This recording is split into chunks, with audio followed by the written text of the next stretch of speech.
Good evening, everyone. Not much internal audio. I want to call to order the meeting of the Merrimack Planning Board for Tuesday, September 3rd, 2024. Seems like I haven't done this in a month or two. You're very out of practice.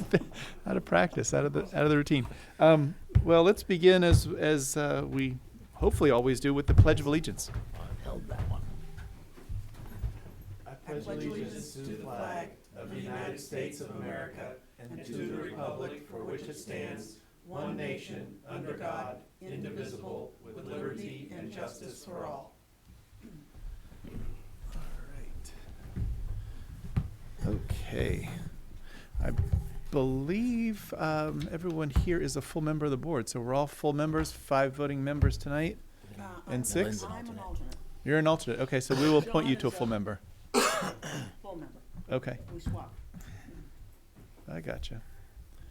So we'll have you in voting for Jamie's position since she's not here today. That works.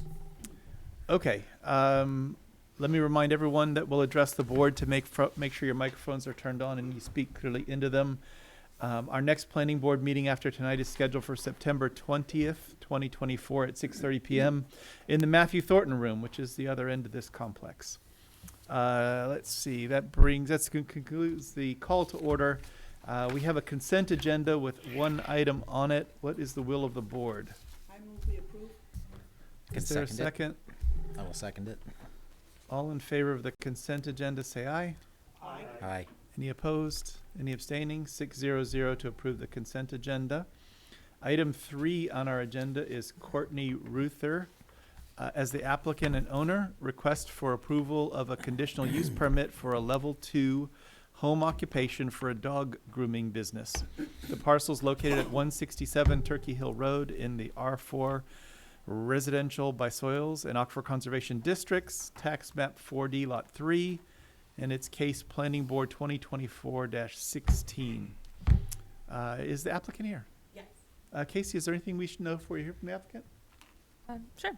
So just as Bob said, this is a dog grooming business as a home occupation.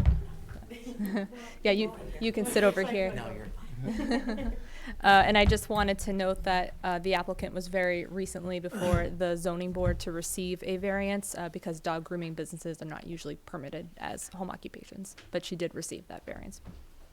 Excellent. I wonder why we've decided dog grooming businesses need variances. We should think about that next time we update our regulation. Doesn't seem like that. Okay, please introduce yourself and tell us what you got proposed. I am Courtney Ruther, 167 Turkey Hill Road, It's right at the base. Got it. Thank you. I know. Courtney Ruther, 167 Turkey Hill Road, and I would like to open a dog grooming business out of the downstairs of my house. Okay. Are you going to have any employees? No. How many customers do you see in a day? So I only do it on the weekends and max 3 dogs in a day, and that's Okay. never at the same time. So do you do this in the past, or are you planning to do it on the weekends? Because I don't want you to restrict yourself if it makes sense to be able to do it during the week as well. At the moment, at least for the next year and a half, because I'm a stay-at-home mom, so I cannot groom on the weekends. I can't Yeah. groom on weeks. Yeah, I mean, sorry, I can't groom during the week. I can only groom on the weekends when my husband is home to watch her. Okay.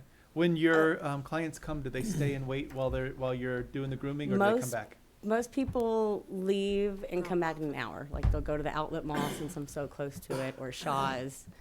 Some people, if I tell them it's only going to take 30 minutes, and they just wait in the driveway. Okay. Do you ever have like multiple dogs or multiple clients at one time? No, some people have maybe 2 dogs that don't like to be separated, so I'll just groom them at the same time because I don't put them in a kennel, and I don't want them just running around downstairs. Do you have a sign or anything that indicates your business is there at No. your home? Do you have any commercial vehicles that No. you park in the parking lot? I can't think of anything else that we care about with home occupations. Lynn? 3 years from now, would you want to do it potentially during the week? During the week and not on the weekends, but it would, Maybe weekends, but add during the week? yes, and it would never be more than 2 or 3 dogs in a day. All right. I want that added so that you don't have to come back. Yeah, Okay. that makes sense. From Yes. our standpoint, it doesn't matter at all to us if you wanted to do Okay. it during the week, and you know, whether it's 2 or 3 or 3 or 4 or 5 or 6, it's really kind of the traffic. So like multiple people at one time would be the kinds of things we care about. So feel free to include in your request anything that you think might potentially be wanted, Okay. because then we can decide that, and then All right. won't have to come visit us again. Okay. Right. Then yes, definitely in a year or two during the week, but When the kids get older, you can Yes. during the school hours. exactly. Yeah. Yes. And if somebody shows up on the Friday after Thanksgiving and wants their dog groomed, you can do it. And If you want can to. you do dogs Right. with double coats? Usually they're all small dogs. I don't have to deal with the hair flying everywhere. You don't want mine. I was just kind of glancing through the staff memo to see if there's any questions or discussion we should have. Casey, am I overlooking anything that we need to discuss? Nope, that with this being a conditional use permit, the ordinance spells out, the criteria that need to be met to grant it. Colleen did this memo and she found that all the requirements seem to have met, but it's up to the board for the final decision. Okay.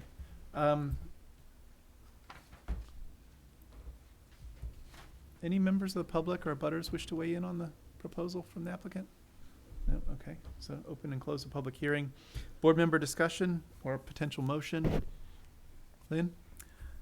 I'll make a motion that find that the proposed conditions of approval, the conditional use permit application meets all applicable regulatory requirements, and further to grant conditional final approval to the conditional use permit, subject to the recommended conditions of approval presented in staff memo dated August 30th, 2024. And I will add that this approval is for weekly use, Yeah, not or- just restricted to weekends. Thank you. Okay, is there a second for Lynn's motion? Count Mark is the second. All in favor, say aye. Aye. Any opposed?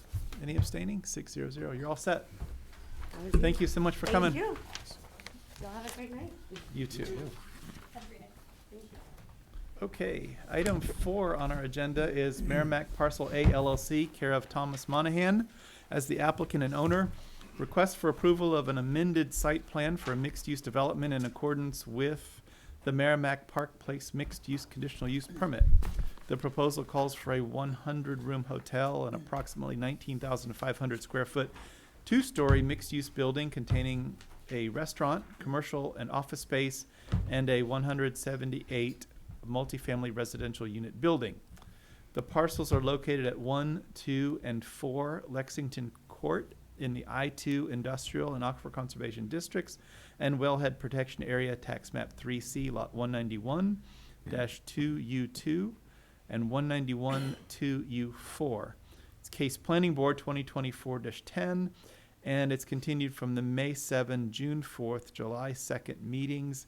And our applicant is looking to button up all their details, so has asked for a continuance to our October 1, 2024 meeting. What- Do we think he's gonna make it? It's up to you. Fill in the blanks, Casey. I mean, we keep doing this, but when is this gonna stop? I had similar thoughts in mind, and I want to be sensitive to especially the abutters who are trying to follow along and weigh in, Right. that they're not called to come and go very frequently. It seems that the applicant and our staff and the abutters have worked out a communication system so that they know not to come on a night like tonight where a continuance is going to be asked, so they haven't had to come out. I will say staff has taken my suggestion Yeah. for putting on the agenda on the public meeting notice. So if they go on and they look at the meeting notice on the agenda, it will show that a continuance has been requested, so they don't have to come here only to say, oh crap, I gotta go home again. Yeah. So I appreciate that for community development. I thank you, Lynn, for that. I do appreciate it as well. I think I have no idea what the applicant's up to in terms of how close they are or what they can accomplish between now and October 1st. I have heard through staff that it's their intention to have all the i's dotted and t's crossed, so when they do come for a hearing, it's whatever we need it to be, and we don't have to continue it after that, which I think is a good goal, because that would be even more burdensome on abutters to have a hearing, testify, and then just go away and do that again and again and again. So should we continue it to further out? It's up to the board. I think that I take the applicant at their word in terms of what their Do you think intentions we'll be all are. right? Yeah, I think we should minimize how far out we're dragging this. So if the applicant asks for October 1st, I think we should continue Okay. to October All right. 1st. Is there a motion by members of the board I also motion to give them a continuance until October 1st with no further notice to with abutters? no further notice to abutters. Is there a second? Motion is second. All in favor, say aye. Aye. Any opposed? Any abstaining? 600 to grant the continuance. Item 5 on the agenda is Project Tower Retail LLC, care of Richard Botnick as the applicant and owner. Continued review and consideration of a site plan to merge tax map 7E lot 40 and 40-1. Then construct two 67,900 square foot warehouses across 2 phases, with each phase consisting of 1 warehouse and its associated site improvements. The parcels are located at 764 and 768 Daniel Webster Highway in the I-1 Industrial and Aquifer Conservation Districts. Tax map 7E, lots 40 and 40-1, case planning board 2024-14. It is continued from our August 6th, 2024 meeting. Casey, is there anything that we need to know before we hear from the applicant? Like Bob said, this was last before the board at your last meeting on August 6th. The applicant made a lengthy presentation at that time presenting the project. The board decided to continue it to this date so that our peer review engineer, Fuss & O'Neill, had time to issue their letter with their comments. Since then, the applicant has submitted a letter with 2 waiver requests. Thank you for that, Casey. Please introduce yourself, and then I just wanted to comment after you introduce yourself that I wasn't in attendance at your earlier presentation, but go ahead and introduce yourself, and then I'll offer my thought on that. Perfect. For the record, my name is Brent Cole with Granite Engineering. Our full design team is here today. The owners, Mike Ramshaw, Rick Botnick, Mark Jobin, Jeff Merritt from my office, and Scott O'Neill from Procon, who's here tonight representing the architecture. Mr. Best, do you want me to hand it back to you? Yeah, just for a second. Although I wasn't at the full presentation, I did review all of the written materials that were submitted, and I had a chance to meet with staff to discuss your presentation, and I feel like I am up to speed with what was proposed, even though I wasn't in attendance. I wouldn't expect anything less. Thank you, Mr. Best. So last meeting, we are here tonight for a warehouse project at 764 DW Highway, 2 67,000 square foot buildings. As you can see behind me, this is a nice rendering from the Everett Turnpike looking east at the buildings. The meeting last month I thought went very well. We did get some feedback from the board, and as we mentioned, we were waiting on some comments from Fuss & O'Neill. We've received all of staff comments at this point. We feel like they're very benign. We have no issue with any of the comments, and there are no material changes to the plans from what was submitted. There were 2 waivers that were requested that were brought up by Fuss & O'Neill. They are architecture related. So I will hand it over to Scott once I'm done my presentation to kind of go through those 2 waiver requests. Those are the only waivers that we are requesting tonight. Before I give it to Scott, there was one comment from the board about adjusting driveways. There was an abutter here that mentioned trying to move the driveway away from his parcel to the south and move forward further north. We went back to the drawing board. This is a DOT jurisdictional roadway, so we started with them because they have reviewed this. This whole driveway was discussed at a scoping meeting, and figuring out where the best position would be for the driveway was talked about. This is where the existing driveway is today. It was determined that this would be the best location for the driveway. It was also brought up that the abutter across the street will likely be before you in the near future with another project. And it is very important for the DOT to coordinate our driveway with theirs. They are actually having to move their driveway further north in order to align with ours, but would not like to move it or cannot move it further north than that. So we are in a situation where we're lining up our driveways, as you can see here, to make sure we're creating the safest situation with the 2 driveways lined up across from each other. Who's We the were- abutter, who's the abutter on the other side of the street? The Granite Stone place, I think. Okay, okay. There I was do- Granite Stone, then was the gas company, I think, after that. I do know that they recently sold. I think that by the time we actually noticed abutters, they've sold since. I don't believe that's up to date anymore. It's all right. But nevertheless, we were able to shift the driveway 5 feet. So we're further away from the property line. Good. The center line of the driveway, I think it should be noted, the center line of the driveway is 72 feet from the property line. The car that would be at a stopped condition would be no closer than 35 feet from the property line. As you can imagine, the driveway that would be situated, although there's no design today on that property, it would likely be a driveway very similar to ours. So you would have to double that number. So they're likely 75 feet to 150 feet away, which is a very, very safe condition. I really don't think there's any issue with What the about an driveway location. 18-wheeler? 18-wheeler will be stopped at this stop, the stop bar here. So again, 35 feet away as they're stopped. They will have their back tire, up along that fillet here, as they're exiting, but most of the vehicle would be in DW Highway at that time. If they're exiting left, As they're exiting left, so they're heading this way, Yep. correct? They'll be getting further away from the property to the south. They will have an extra lane to be able to go into. There'll be no issue. so you with got two return. lanes there. There's enough width here to have 2 lanes, but A there's. left turn and a right turn. There isn't a defined left turn and right turn, but But you there have is the enough room. width to be able to Okay. get around 18-wheeler if need be. And I believe that was the only comment really that the board wanted us to look at. With that, I'm gonna hand it over to Scott. I'll put up some pretty renderings, and he can kind of go through the 2 waiver requests that were added by Fuss and O'Neill. How you doing? So basically, This is my the first waiver is, we're, No, you're good, Mike? sorry. come on, yep. Say your name first, too. I'm sorry, Scott O'Neill from Procon, I'm the project architect.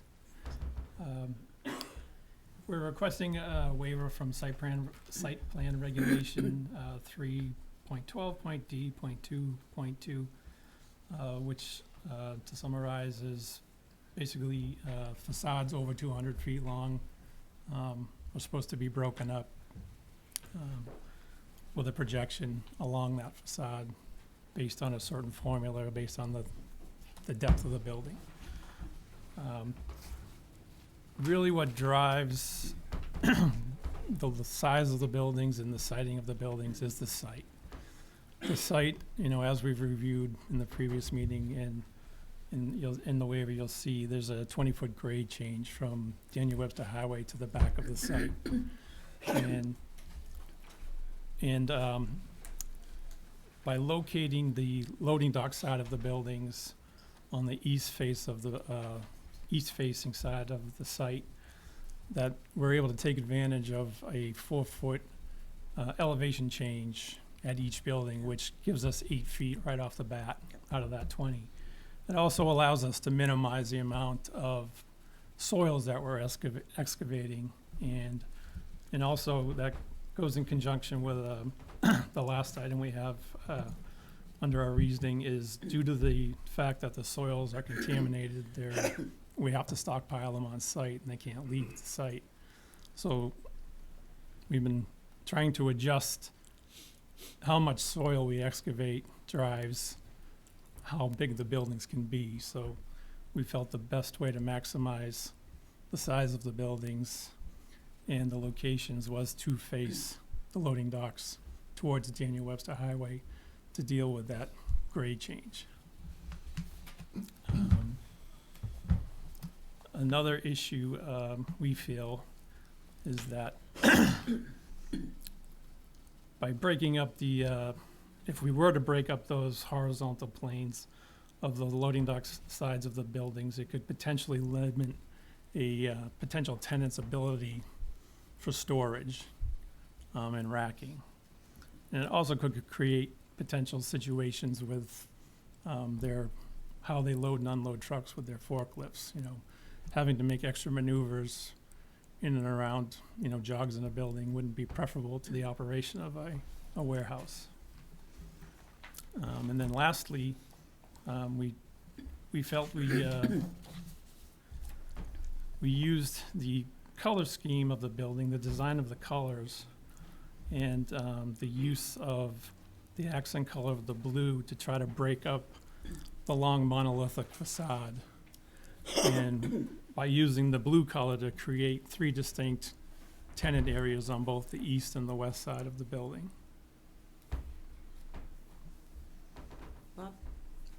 I want to thank you for doing that, because a lot of times we see warehouses come in with this gray, just Yeah. gray. And the fact that you've spaced it out just visually makes it much more appealing, so thank you. You're welcome. Is there any questions? I don't have any other Okay. questions, discussion items, I think, after you do the rest of the presentations you want to do. The second site plan regulation that we're requesting a waiver from is section 3.12.d.2.5. Doorways that face the abutting public street. The regulation states that the main side of the building that faces the public street should have at least one public entrance. Our reasonings for asking for a waiver for that are very similar to the last waiver request. It, again, has to do with the best use of the site, and positioning the buildings in the manner we have to work with the natural grading of the site. And also, we feel if we were to try to comply with that regulation by putting a public entrance on the loading dock side of the buildings, based on how warehouses operate, it could hinder how they function. It's not the most efficient way for a warehouse or a loading facility to function by having their main entrance on their loading dock side of the building. And also, based on the site, it would be near impossible to comply with the regulation of having direct access to the parking or that public entrance being close to the parking. And we're also trying as best we can to separate vehicle traffic from the truck traffic. So, which is why we would like to keep the loading on one side of the building and the entrances on the opposite side of the building. Again, we feel the design of the paint scheme we're trying to comply with the spirit of the regulation by providing, with the accent color, 3 distinct potential tenant areas defined on both the east and the west elevations. So, what would be the occasions where any member of the public would come to your facility for any reason? Most likely there wouldn't be. Most warehouse, facilities are private companies and, don't have public access.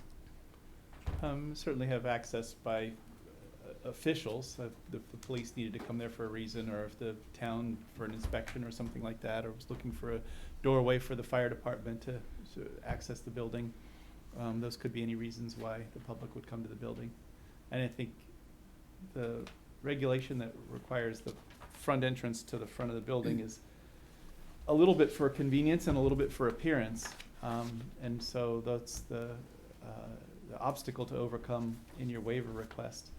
I'm usually pretty generous in supporting waiver requests. I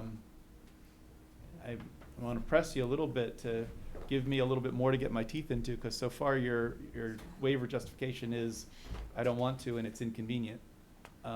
And I need a little bit more than that to sort of get my arms around for how we meet the spirit and intent of the regulation. Or perhaps there are other things that we could work through. And I appreciate that you keep switching to the road view, because that could be something as And greater buffering, so whatever's behind there I don't have to look at. I think Then I don't that, care what it looks like. So, and I can appreciate that. can I just ask a clarifying question on your Sure. comment? So, are you, because I have concerns as well, and I kind of want to see if whether I'm aligned with you or not aligned with you. Are you more concerned about where the public entrance is, or whether 200 A little bit feet of, of the yeah. building Yeah. shouldn't be flat, right? well, both of those regulations deal with the street view, in some Yeah. sense. And also, where does the public go if they did need to come to your site to, I don't know, apply for a job or something? Where would they go? Or whatever reason why the public might come. And I agree it would probably be pretty rare. And so, as to the street view piece of it, maybe there's other solutions to the street view to make it look Yeah, and I think I can kind of touch on that. There is a thick landscape buffer out here, which is why I keep emphasizing this sheet 5 of your renderings. We had the landscape architect actually go back and add more trees. So there's 75, we believe there's fairly close to 100% opacity there that you won't be able to see anything. The building, and I want to emphasize kind of the way that this site works. We do have an issue with removing site, which is not uncommon in Merrimack, removing the soils from the site. So the way that the grade slopes, it slopes upward from DW Highway to Everett, and it's at a fairly rapid clip. It looks like it's fairly flat out there, it's an old driving range, but it's actually quite steep. And by having a warehouse building like this, typically warehouse buildings are flat. You want flat area for loading docks. But the way that we've had to actually tier them with 2 buildings, having the loading dock side on the DW side, because that's generally 4 feet lower, than the entrance side, which is on the Everett side, which is 4 feet higher. So we've been able to tier them up, minimizing the amount of material that's generated from the site because we can't take any off. So whatever material is generated from the site has to be stored on site, which takes up real estate, and until it can actually be trucked off site, which we don't know if it ever will be able to. So the warehouses work very well with the land, and the only way that they work well is by having the loading docks on the DW side, which prevents having an entrance really from that. So what we've done in place is amplify that landscape buffering, and then adding some appeal to the building so that it didn't look necessarily, like a typical or the back of a warehouse does. I mean, we've seen a lot of back warehouses, and we know that they typically don't look well. And we think this does dress it up quite a bit. It takes that, we understand the 200-foot length facade requirement, but we think that you wouldn't even notice it from the distance if there was a break in the building. But with this scheme, it does seem like the building gets broken up just based on the color scheme and the different textures and the things of that nature. So we do think we're meeting the spirit and intent of the regulation by buffering the DW Highway from actually being able to see what a front entrance is. There will be Wayfair signs everywhere because there are potentially 3 units per building, so six different tenants on this site, so there'll be plenty of Wayfair signage. And the way that the site actually grades out, there's 200 feet between DW Highway and the loading area itself. And the way that it comes off, the vantage point of being on DW Highway, it comes up steep, and then it flattens out before the building actually gets there. So likelihood you'll be staring at a steep slope to begin with that is fully landscaped, and then it tears off before you can actually see the building. So the vantage point of DW Highway, you're rarely going to see anything industrial-like. Well, the landscape buffer that you're talking about, though, doesn't exist today, so it's It gonna be doesn't. planted at not nearly that much growth. That's 10, 20 years from now. We always have to plan on what the mature trees are going to look like. There will take some time to get to that point, but we're planning for the future. We're not planning for 5 years from now. No question, but you want sort of credit for meeting the spirit and intent of the regulation because of buffering that really we don't get any benefit of that buffering immediately, and it'd be progressively better and better. But for quite a long time, you've got the benefit of a waiver, and the town doesn't have the benefit of the spirit and intent of the regulation. Andy, you wanted to follow up, and then Lynn. So, I mean, I guess with your argument and the elevation of the site, I completely get where you're looking for a waiver for the front entrance. That makes perfect sense to me. Why you would put the loading dock on, I think it's the eastern side of the building, to take advantage of the natural elevation of the land. But for me, that doesn't necessarily say why we should allow more than, is it 200 horizontal feet without a break in the building.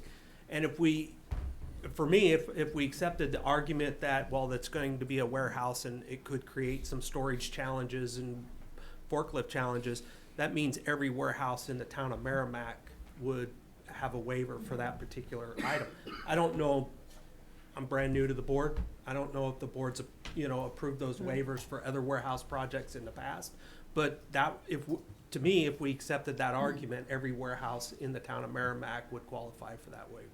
I think that is a good point, and this is a criteria that only applies to industrial developments, which are warehouses. And so if it's not going to apply to the main thing that it applies to, it doesn't exist anywhere. Now, we have granted some waivers for some of these in certain circumstances. Sometimes it's a partial waiver where they've done some relief, but not as much as the regulation requires. Sometimes it's been where the size of the parcel was one where there's just zero street view because it's way in the back. And sometimes we've not granted waivers and we've required people to do some things. I think when the Ultimate Bimmer people were proposing a thing, we made them build a bit of a architectural feature to break up the size. But Lynn, I didn't call on you. I think one of the, related to Andy's comments, is one of the things we're trying to achieve is the aesthetics on the building. And whether we actually have a bump out or a canopy or something like that to break it up, I think the way they have designed their painting and their color scheme accomplishes the same thing that we're trying to do. I think it does. The two tones of gray and the blue certainly do give an interesting visual appeal. Appeal. It's better than the bump outs. I like it. I'm unsettled on the blue. I think it does what you're trying to do, but it also strikes me as something that may not age well as a design. It's sort of kind of interesting, but it's also kind of unusual. And maybe it has staying power, but maybe it also would be something that if that was, the gateway to the town, the very first property as you cross the border from Manchester, But you're not gonna see Bedford, it but, unless you pull in. You're probably gonna see it for the first 10 years until Well, all yeah, the vegetation yeah. Yeah. matures. It and is a very bold architectural statement on a building you're trying to hide behind landscaping. And I agree with Lynn, right? I appreciate the effort to go and break that up, but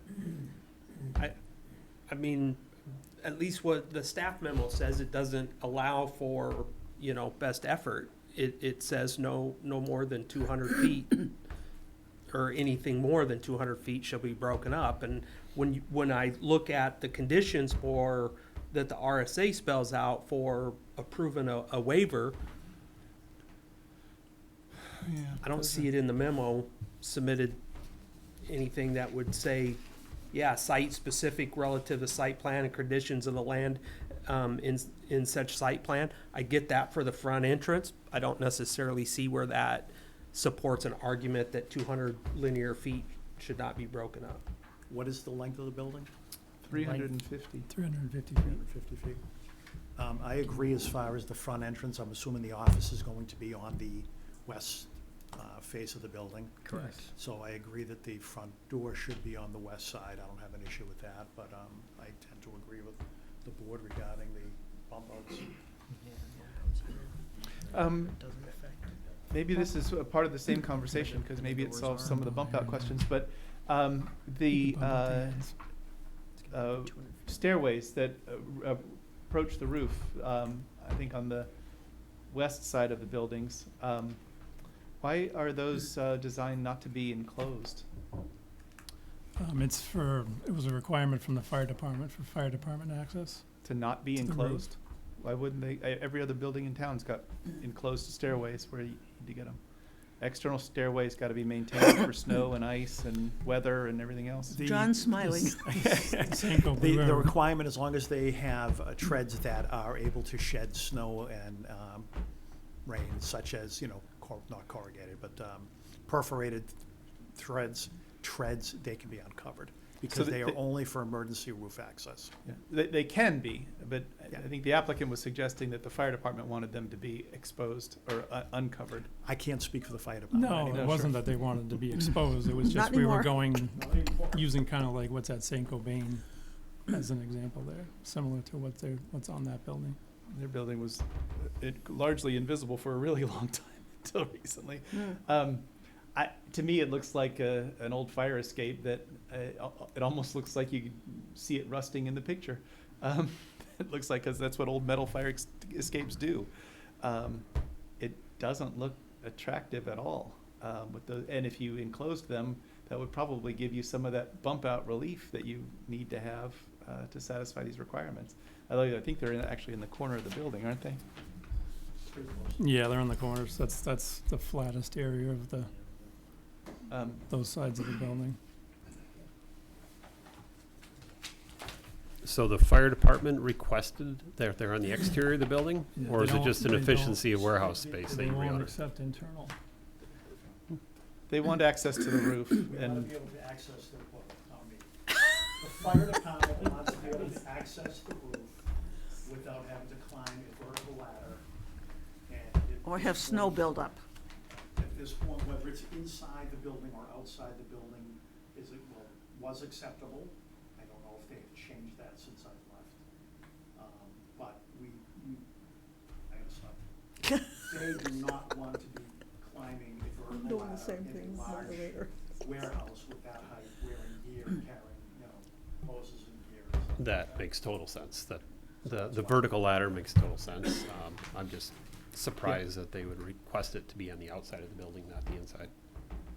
yeah, that's the part I'm not clear on, and whether they have actually asked for it to be external, because that's the first time I've ever seen that on any proposal here I- in town. I think they didn't ask for it to be external. I think they said, based on these plans, the fact that it is external, this is what we need. No, our very initial meeting with the town, there was a representative from the fire department there, and they requested that it be on the exterior of the building, which Interesting. is why we put In it there. terms of its- Otherwise, we would have put it internally. Okay. In terms of its location, like on the edge of the building where it's easily accessible without going deep into the building, or That's, uncovered and exposed to weather? it was a similar staircase was installed on the St. Gobain building for that purpose. Oh, John, your Mike. microphone. The St. Gobain building has a very similar staircase installed, and the intention of that one was so that the crews did not have to go into the building, which could be potentially burning to access, Okay. or filled with fumes, et cetera. So that was a safety consideration that was decided back on the St. Gobain building.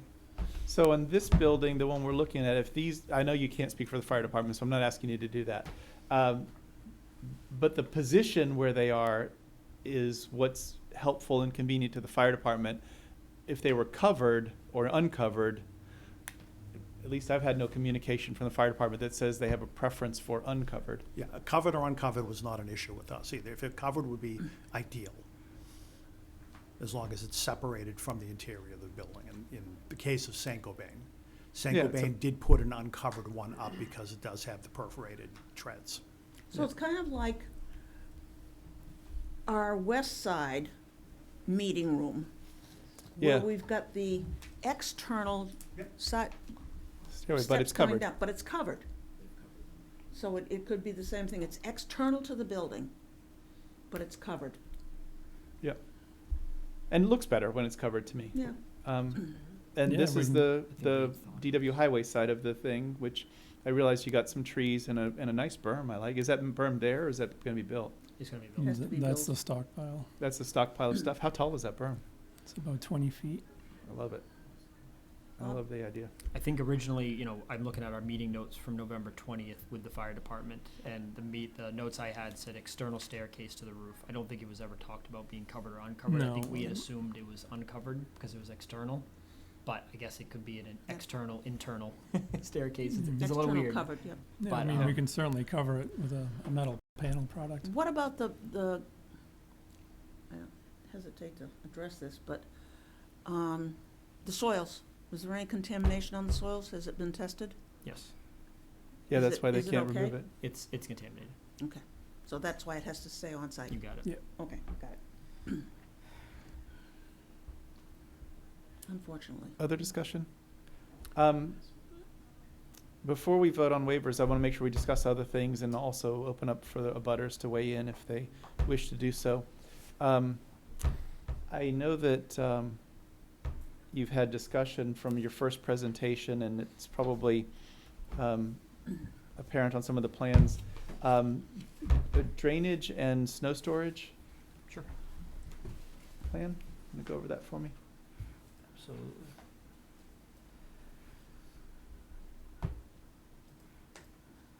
So These are our- flat roofed warehouses, right? Correct.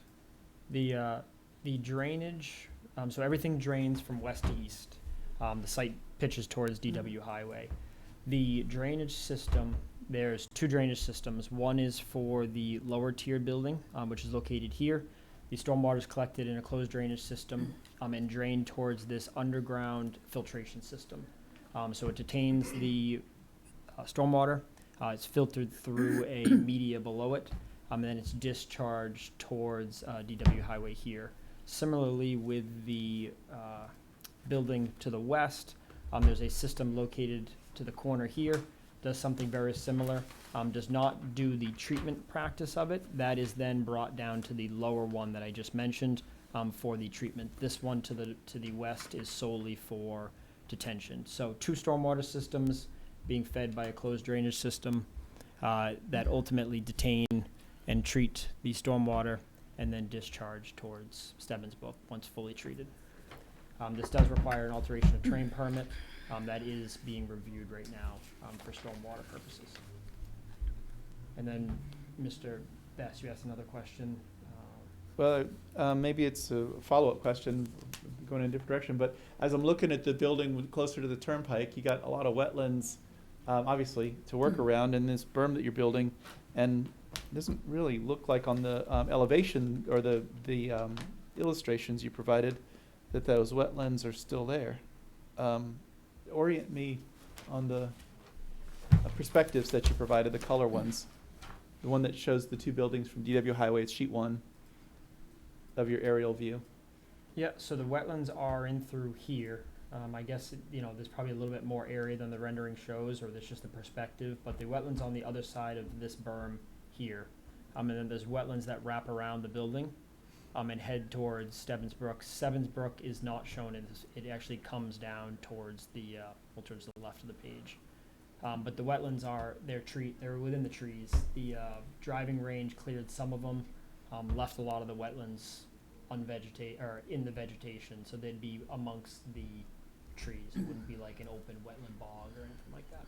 But you're not gonna, you can't plant trees in the wetland, and you can't, I mean, I guess you could cut them down, or they could get removed for different reasons, but if they're not there today, you're certainly not gonna put them there. So what looks here like a vegetated buffer, in the end of the day, it kind of is whatever it is out there on the site. Yeah, we don't plan on having any wetland impacts, so we don't plan on adding extra vegetation to the wetlands or anything like that. I'm not sure how much vegetation is already there. Or do you have a plan that identifies the existing trees? We have a plan that shows the tree line. It doesn't identify the exact trees, but if you look at sheet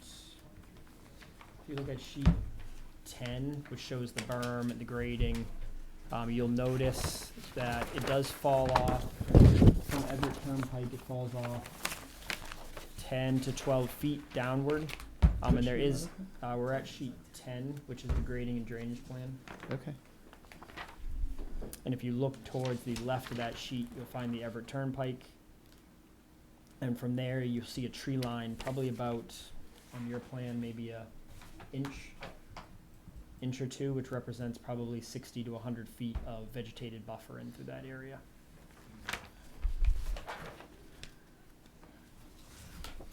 Look on behind me, that sheet, I can show you where that tree line is. Follow my cursor. There's a tree line that splits the wetland here. You can see that it probably, the skinniest point's probably 60 feet, ventures down to about 100 feet from the Everett Turnpike. Casey, don't we have a regulation that requires they identify the trees over a certain size? Oh, yeah, it's, trying to remember, maybe 15 inches wide. I can check the reg. I don't believe this plan identifies any trees of that size. Okay. Does that mean that there aren't any, or they haven't? You haven't identified. So all trees on the property have to be identified over 15 inches.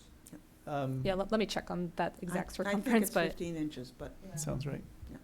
I just want to understand what's there and what we can expect in terms of vegetation. I certainly don't want to tell you to go plant 15-inch trees or something like that, but I just want to understand what it is that we're voting on for that stuff, and for the other board members to do as well.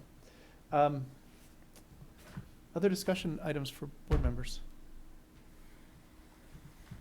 I'm started off with complimenting your proposal and making use of the property. I think it's been not operational driving range forever.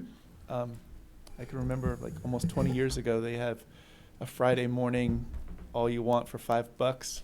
And I used to go there and hit a couple of buckets of balls. I think it's a reasonable use of the property, and I'm glad to see that it's being developed in a reasonable use. Yeah. My memory is that it's traversed by some power lines and things. Is that my memory bad, or are you guys dealing with the power lines over the property? We do have an easement to the south where there's an access to the tower Tower. that is located, if you follow my cursor, here. There are some poles that I believe were the old driving range net.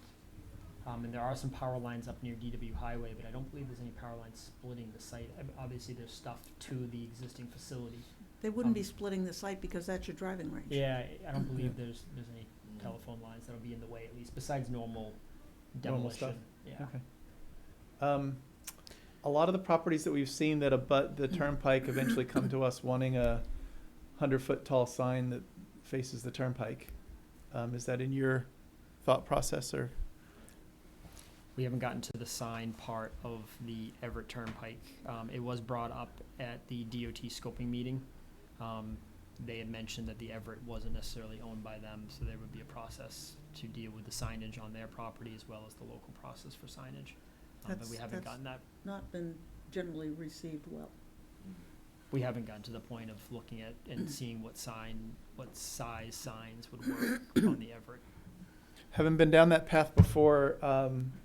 If you're advertising the uses on the site, you won't need a state permit for a sign there. You'll just need a local permit. And if you're advertising for off-site uses, like a billboard that says, go to this restaurant or something, you do need the state DOT permit, and they probably won't give you one. But sort of what that dynamic comes down to. Okay. As far as the local approval goes, the apartment that's behind Merrimack 360 has an approval for a digital sign. I don't think they ever built it, I haven't seen it.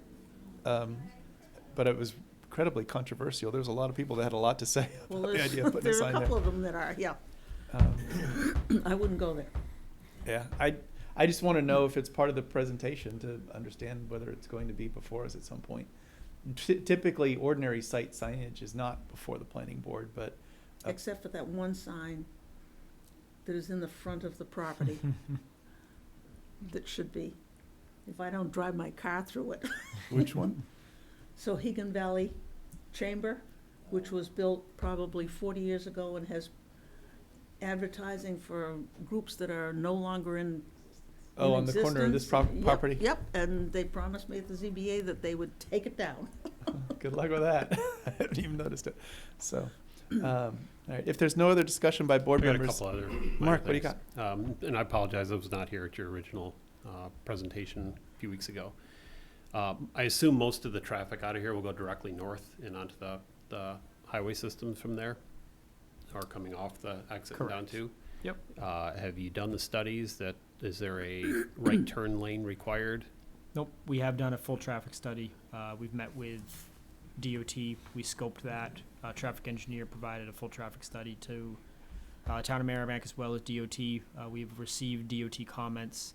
They have no issues with the design, some fairly benign comments that would make to the plans, but no additional turn lanes or anything required. It's a very, very low traffic generating facility. It's not. Do you have tenants already for it? Or?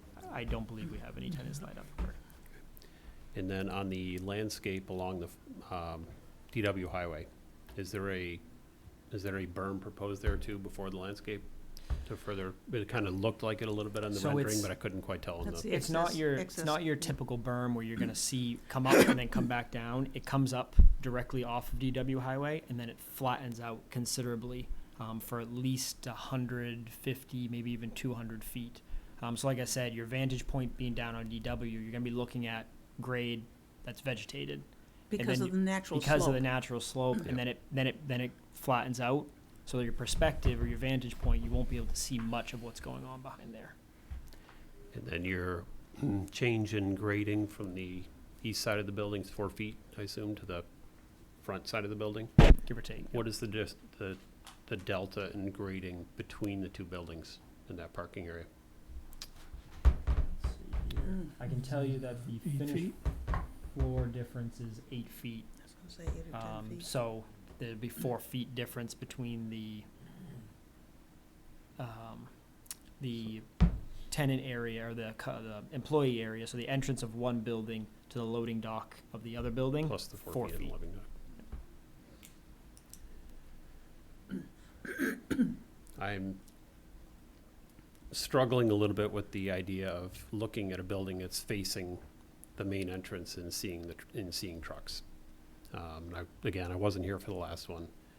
I understand your attempts to try to hide that, and I understand the site works well from a grading perspective to do that. But did you consider sliding the building closer and trying to regrade to put the trucks on both sides on the inside and have the We did, and employee entrance be we've on the tried every outside? scenario out here. You get to a point where 4 feet difference in a site like this, when you start generating that type of material, you lose area to massive stockpiles. And it starts to become to the point where it's just not worth actually doing the project. I mean, the project's already expensive because of the soil nature out here. So minimizing that stockpile and trying to maximize the area for potential is extremely important. The 4 feet generating, the difference between the 4 feet there was extremely, extremely large. And you're stockpiling the excess material on site so that you don't have to pay for the cost to remove it? I don't even The know if it's, remediation cost? I don't even know if you can pay for it nowadays. I don't even know if there's companies that will take it. Yeah. We've researched and, based on the owner's shaking his head, we can't find a place that'll Best to actually keep right take it. there. Seems right. And use it to grade the site. And we've tried our best, using it in areas, landscape areas, stuff like that, but we're still left with a 20-foot stockpile area shown on my screen behind me. So, just to comment on, I like the idea of of a use for the property, and a warehouse use is an appropriate one. It's an industrially zoned property, and, if the town had expected there to be apartment buildings or something, you shouldn't have zoned it industrial. I mean, this is what it's for, is this kind of thing. Yep. And when they built the airport access road, which I think was about the time we were adopting our last master plan, there was all sorts of discussion about what it might bring to town in a development like this as a result of that access road. And certainly Londonderry has flourished in that department where they've taken advantage of a lot. And to my knowledge, this is the only one that's been proposed far. in Merrimack Yep. to take advantage of the airport access road. And there was a lot in, I think it was the master plan, but if not the master plan, other planning discussions about won't it be great when this happens? And so here it is, and appreciate it for what let's it is, but encourage that it. means you get trucks. It means you get square buildings. I think in terms of breaking up the facade, I like the idea that the painting tries to do that, notwithstanding the fact that the blue might be something that doesn't have staying power. I would love to see a heavier landscape buffer on the front. And I could support the waiver from the applicant if there was a commitment to do, maybe even 50% more plantings along the front, which is probably another, 25 trees or something. But that to me would say all the sooner that we would have some visual cover and not just vertical, but horizontal coverage as well with more plantings. I think we'd be willing to increase the landscape buffer further than what it is. We did increase it this last round, but we would be willing to increase it more. I mean, I think that we don't necessarily have to hide every building that we ever build. It's okay to see some of them from the street, but a warehouse with a lot of trucks and a lot of traffic is certainly a good candidate to be screened Yep. for everybody's benefit. It'll also cut down on noise and other things that you got going on. Have we even done a hearing yet? Is there any public or butters who wish to weigh in on the project? Come on forward. Why don't you grab the seat next to Lynn right there where there's a microphone? Greetings to the Honorable Board. My name is Dr. Bushat. Thank you. Greetings, the Honorable Board. My name is Chris Drescher. I'm an attorney with Cronin, Bisson, and Zelinski. I represent Colbia LLC. We are the abutters directly to the south. We were here at the last meeting, and we were the ones that raised concerns over the placement of the driveway. I'm authorized to tell you we're very pleased with what we saw here tonight with the changes that have been made. Brittany, could you bring up the sort of new configuration, please?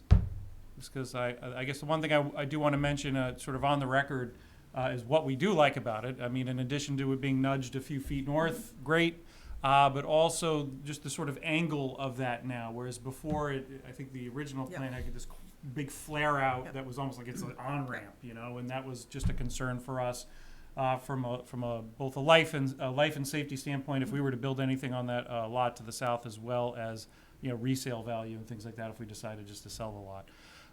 So we just want to say that we're very happy with the changes, and we just Good. want to go on record about why we are happy with the changes, and we hope you guys get to build it and prosper. Okay, that's all I have. Thank you so much. Thank you for coming and doing that. We very rarely get people who I figured- are ever satisfied with the comments. We would want it if we were on the other side, so. Very well thank done, you. sir. Thank you. Very well done. Any other abutters who wish to weigh in? Okay, we'll close the public hearing. Let's deal with the waiver request regarding the entrances, the non-truck entrances being on the west side of the building. What's the will of the board?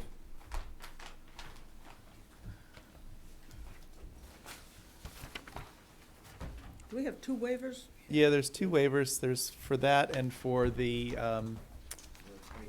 breaking up the facade of the building. So the first one that I wanted to consider was having the non-truck entrances facing the turnpike as opposed to DW Highway. That's .5. When the staff memo, if anybody's willing to make a motion to grant those waivers, should have the criteria required by I was statute. looking for it, and I don't see it. Page 2 of the staff memo, Recommendations? right above recommendation. Can we deal with them both at the same time? I wanted to talk about them separately because I Okay. think we're gonna maybe ask for some more landscaping on the other one. Okay. So I make a motion to approve the waiver, section 3.12.d.2.5. It requires all sides of any principal building that directly faces an abutting public street to feature at least one public entrance. To grant that waiver. And then the two criteria down below those bullets, pick which one of those criteria you think apply. It's just to indicate the waiver specific circumstances relative Yep. to the site plan or conditions of the land in such site plan indicate that the waiver will properly carry out the spirit and intent of the regulation. Okay, is there a second for Halim's motion? I'll second it. Any further discussion on that waiver? I just want to make, so this is the waiver that's going to allow the loading docks from the street view.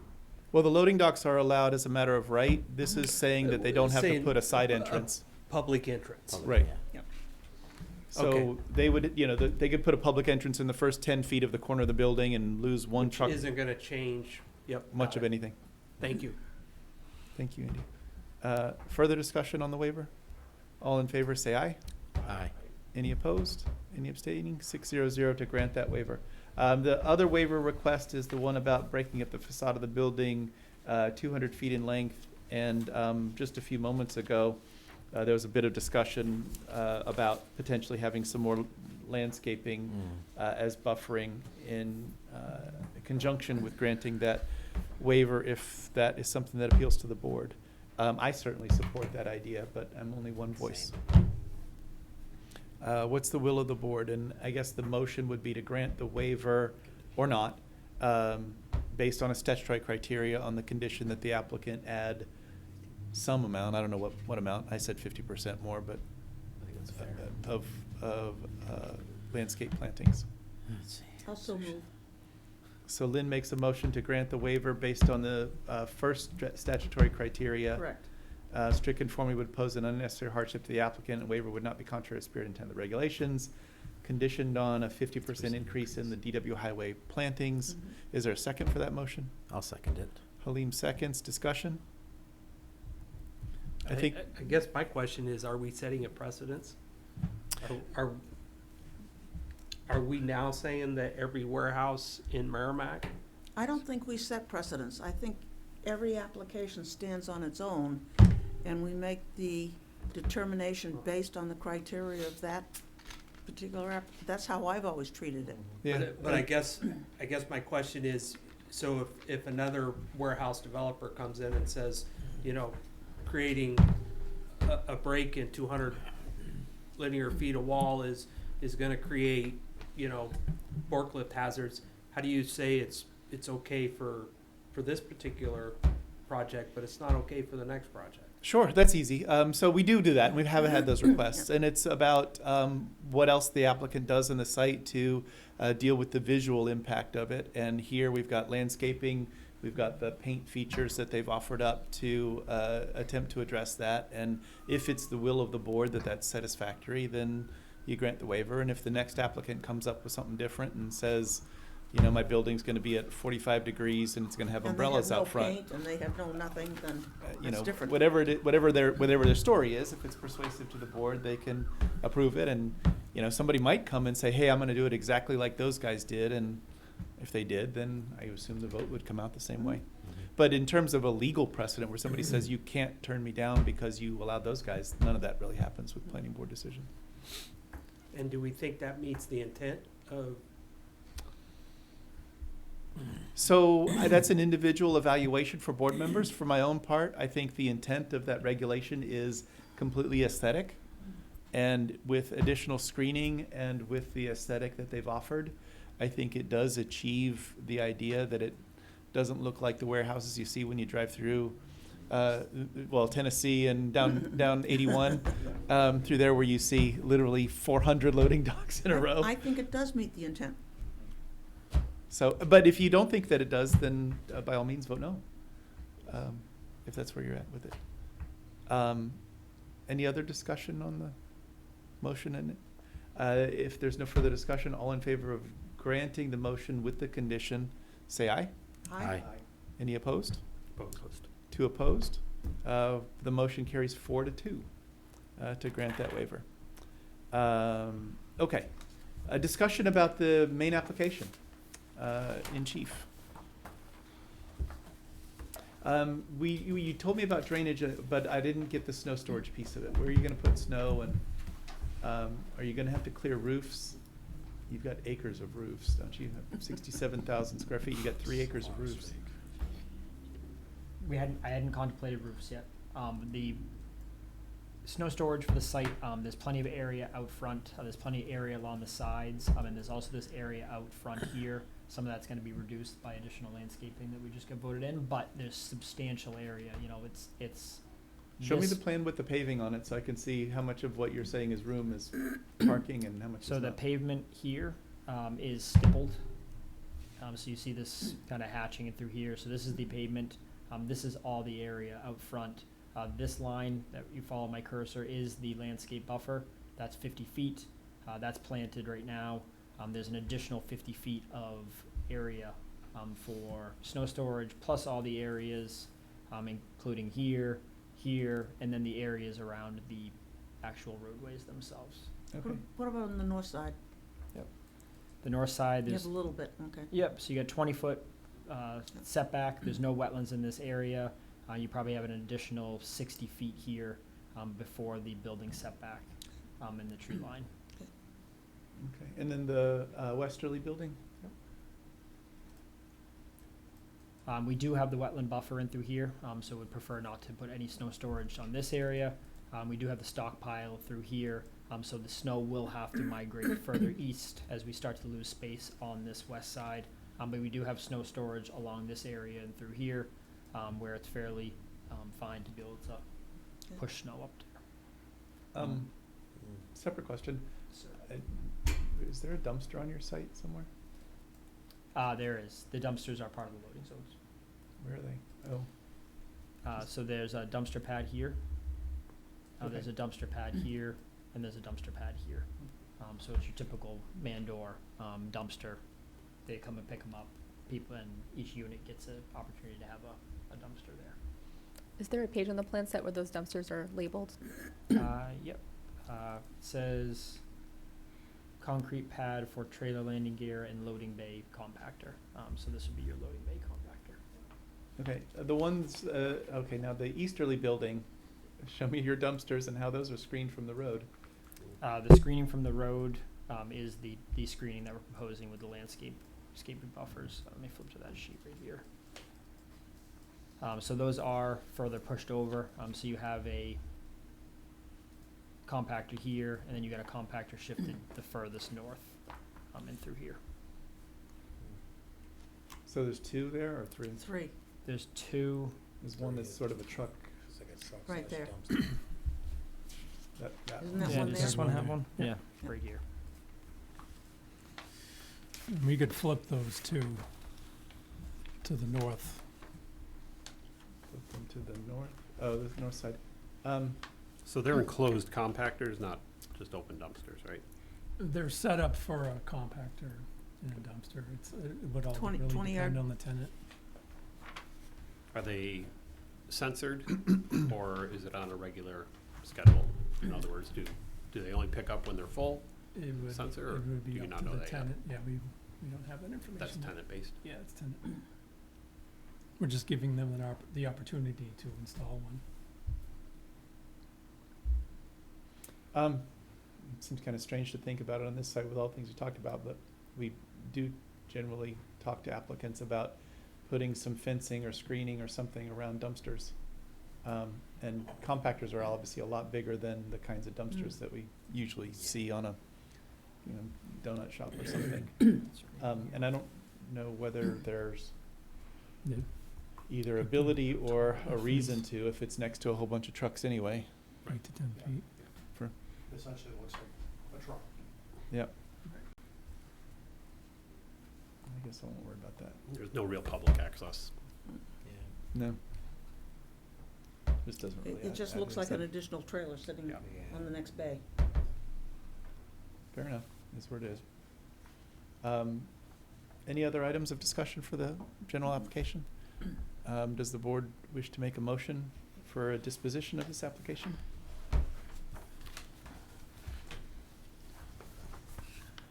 All right, I'll make a motion to continue the application's public hearing to September 3rd, 2024. today. That's today. We're already on today. Yeah. That's a Um, different Am I memo. in the wrong These things one? got The old panicked memo. over here when I started reading. Lynn, we, calendar. Lynn, we also printed out the old memo so that you could reference it, so you might be holding the wrong one. I'm probably holding the old one. Yeah, there's Yes. one that's dated August 29th. I think that's the memo you need. I got it. All right. And before you make your motion, Lynn, I just had a clarifying question for my notes. Was there any kind of request from the board regarding those exterior staircases, or are we leaving those as is on the plan? I guess that could potentially be part of somebody's motion, but I'd like to see them covered. All Personally. right, I will so include. I make a motion to find that with the granted waivers and proposed conditions of approval, including covering the external stairways, the application meets all applicable regulatory requirements necessary, and further to grant conditional final approval to the application, subject to the recommended conditions of approval presented in the staff memo dated August 29th, 2024, including the covered stairways. Is there a second for Lynn's motion? I'll second. Mark seconds. That covers, Casey? Okay. Thank you for the reminder about that. Further discussion? All in favor, say aye. Aye. Any opposed? Any abstaining? 600. So you're all set with a couple of changes that you probably didn't love, but you're at least approved. Thank you, Chairman. Appreciate you. it. Thank you, board. Thank you. Okay. That brings us to Planning and Zoning Administrator's report and discussion and possible action regarding other items of concern. A couple of notes that are provided to me about things we should discuss. One of them is that one lucky member of our planning board is supposed to be our town's or planning board's representative to the Heritage Commission. That was Barbara's role when she was here, and now that she's not here, we have a vacancy. And so, who's going to be the fastest to not it or it to be appointed a planning board representative to the Heritage Commission? Quick, Lynn's not here. Quick, Lynn's not here. I have, other than, kind of hearing a little bit from Nelson over the years about what the Heritage Commission does, I'm not sure how often they meet or what the volunteering for that requires of anyone. I do know that I've got absolutely no extra time myself to put towards another something. Lynn, we were just talking about the appointment Yep. to the Heritage Commission, so congratulations. Just kidding. I know how that works. You walk out and you get nominated.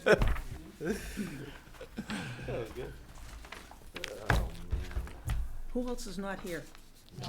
Jamie and Nelson. Jamie's not here. Jamie and Nelson. Nelson would like to do it. I certainly don't want to force anybody to do it if they're not willing to. We can certainly defer the conversation till a meeting where Jamie and Nelson are present. I would ask And Nelson, anyone 'cause else? I think he'd be interested. He may, and I think he's a part of the town center committee, Yep. probably already connects with the Heritage Right. Committee about a lot of things. But Next meeting. let's certainly have everybody just between now and then read the information that was provided and see if we're able to do that and volunteer for it. My notes say that there weren't any administrative approvals appointed between our first meeting and our last meeting. Our September 20th agenda does not have any items, so it could be a canceled meeting unless there's some workshop or other reason why the planning board members want to come together. Heritage Commission. I was, what's that? Heritage Heritage Commission. Heritage Commission, come talk about that. One of the things that I was noticing as we went through the agenda, when I do the introductions and it's case planning board number 2024, something or other, it seems like 16 is the highest number that's been used, and here we are on September 1st, and that seems like a really low number for us. It's usually in the Yeah. 20s or 30s by the time we finish a year. And, well, I don't know what that means from the planning board standpoint or the town standpoint or the economy standpoint. I think Or- it's economy. Economy. The developers are Things have starting to slowed pick down. up a little bit Yeah. all over the country. They're just sick of waiting on interest rates, and they're just finally starting to Yeah. release some capital. So I think it's just a They're down starting year to- from they're interest starting rates. to think about it. Yeah. And they're, But not doing next year anything will be busier Yeah. if this is a comparison. If the interest rates get better. And yeah. I know that a lot of the applicants, and maybe that's what these guys have in mind, Mm. get their approvals, even though they're not necessarily going to go put a shovel in the ground tomorrow, because when the economy does get right, they're loaded for bear. Yeah. I believe there's another project similar to this one coming across the street that I've heard about. Okay. There's a So- lot that are not buying the land yet. That's Because right. they can't get the numbers to pencil out Yeah. with the That's interest right. rates. Yep. So I think that'll start to trickle in a little bit. Heritage Commission. But the canceling of an agenda for the second month in a row, and I'll take and it. This will be the third. Yeah, I don't think that we've done that in years, and a low number of applications. So Because I'm on now. it's you. They don't like you. They're scared. I'm glad to work All with right, you Andy, anyway. I'm I'm glad glad you're you're here. I don't want to necessarily create trends out of thin air, but we ought to kind of keep a sense of the way things come and go, and whether this is Mhm. a lot abnormal or a little abnormal, or as we see the economy pick up again, see if it's also, I think, part of the content of our 2013 master plan was we had about, I don't know, 4 or 5% of the land undeveloped in town, and was very close to full build out. Yeah. And, now But people are 21 still years later, finding 11 spots. years later, Yeah. They're still finding spots. they are, and a lot of it becomes redevelopment, and that becomes the Purpose. way you design a master plan around redevelopment instead of greenfield development. Yep. And so is life. But anyway, just an observation. Does anyone have any other discussion? Please consider the September 20th meeting canceled. Any other discussion or items of concern? No, sir. I'm still recruiting. Recruiting. Anybody Yeah. out there in the, She's on it. in the general public, it's only 2 meetings a month. Community development is very helpful, explaining everything. Come on and join us, we have a good time. Yeah, we do, and get to know a lot about a lot of projects in Yep. town. It's very true. And I think the opportunity to be, well, you don't have to be a planning board member to be involved in the master plan process, but there's been, I don't know how many times you see someone that is opposed to a project who thinks that it should be, some larger philosophical aim of the planning department to do a thing, and the master plan is the origins of any of the seeds for any of those things. And so that's the time to speak if you want to sort of decide that we need more of a thing or less of a thing, or things in a different place than where they've always been. Now, you said the September 20th meeting was canceled? 25th? 17th? 17th, I think is the date, yeah. 17th is what I have. Yeah, I guess. Typo? That must be a mistake on our part as staff, you're right. I'm just That is the 17th. confirming. Yeah, good catch, Lynn, thank you. Okay, Yeah, the 20th so would be no Friday. 17th. Thank you for that, Lynn. So to add to Lynn's recruiting effort, come be a part of the plan, the master plan We have a good time. process. I think it's interesting stuff. But anyway, if there are no other discussion items, we have on our agenda the approval of the minutes of August 6, I will 2024. move we approve as distributed. Second. Motion and a second to approve the minutes of August 6th as distributed. If there's no further discussion, With the comment that Jamie Von Schoen took her first meeting and chaired it and did an excellent job. Oh, heck did yeah. she? Very Good nice. for her. I thought she might duck it, but she didn't. She did it, and she did a great job. Very nice. Impressive. So she can do some more. That doesn't mean you guys No, can't- no, don't no. have to come, no. but Awesome. Good for I her. just, Jamie did a good job. That's fantastic. Yeah. All in favor of approving these minutes, say aye. Aye. Aye. Any opposed? Any abstaining? 600 to approve the minutes. Is there a motion to adjourn? Is there a second? All in favor, say aye. Aye. Any Aye. opposed? Any abstaining? We are adjourned. Thank you all. Don't forget to turn your microphones off, and thanks for the good work.